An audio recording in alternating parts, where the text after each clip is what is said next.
میزان پیروزی شما بستگی به نظرتان درباره خودتان دارد. اگر خود را دست کم بگیرید، به موفقیت چندانی نمی رسید. پس مهم است که به عقاید، ایده ها و تلاش هایتان بها دهید. از سلطان تجارت اوپرا وینفری که هرگز لحظه‌ای به توانایی خود شک نکرده الهام بگیرید. او در مصاحبه‌ای که با آکادمی موفقیت داشت گفت: به گمانم کلاس 4 دبستان بودم که به خود ایمان آوردم. اولین بار بود که این حس را تجربه می کردم و باور داشتم که تقریبا هر کاری که بخواهم می توانم انجام دهم. حس می کردم زنبور ملکه هستم. احساس می کردم می توانم دنیا را به دست بگیرم. ایمان وینفری به خود در کارهایش پدیدار و شاهکلید ثروتمندی اوست. آنچه به صورت مداوم در ذهنتان تجسم می کنید، در نهایت آن را خلق خواهید کرد. چنانچه تصویری از شکست و ناکامی را در ذهنتان بپرورانید، بدون شک آن را در زندگی تجربه خواهید کرد.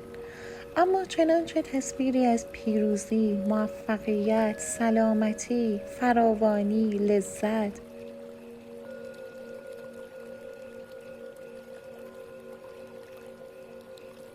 آرامش و شادمانی را در ذهنتان حفظ کنید و بر خداوند توکل کنید و آن را پرورش دهید، هیچ چیز بر روی کره زمین مانع شما در رسیدن به این اهداف نخواهد شد.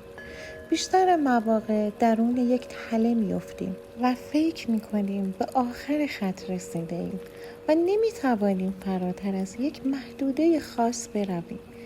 ایمانمان را از دست می دهیم و به نیرویی بزرگتر از نیروی خودمان باور نداریم.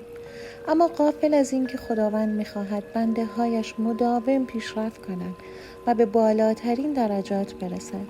او می خواهد شما را به نهایت خرد و حکمت برساند و به شما کمک می کند بهترین تصمیمات را بگیرید.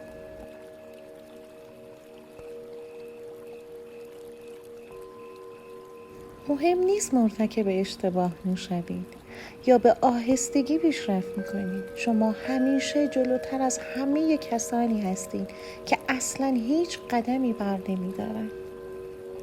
باور و اعتقاد شما فرمانده مغز شماست و زمانی که فکر می‌کنید چیزی درست است، باور شما به مغز فرمان می‌دهد به دنبال حقایقی باشد که از اعتقادات شما پشتیبانی کند.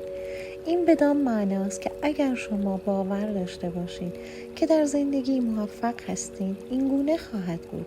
اگر شادی، ثروت، رفاه، سلامتی را باور داشته باشید، نیمی از این رقابت را برده اید و در این هنگام مغز شما به دنبال حقایقی می‌گردد که از اعتقادات شما پشتیبانی کند. به عبارت دیگر، باور و اعتقادات یکی از قوی‌ترین نیروهایی است که می توانید از آن برای رسیدن به برتری استفاده کنید.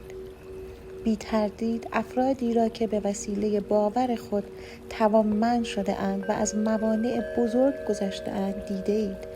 علت موفقیت آنها باور عمیقی است که داشتند. برای اینکه بدانید در هر وجهی از زندگی چه باورهایی دارید، کافی است به آنچه در زندگی بیشتر تجربه می‌کنید توجه کنید، چرا که زندگی شما انعکاس باورهای شماست.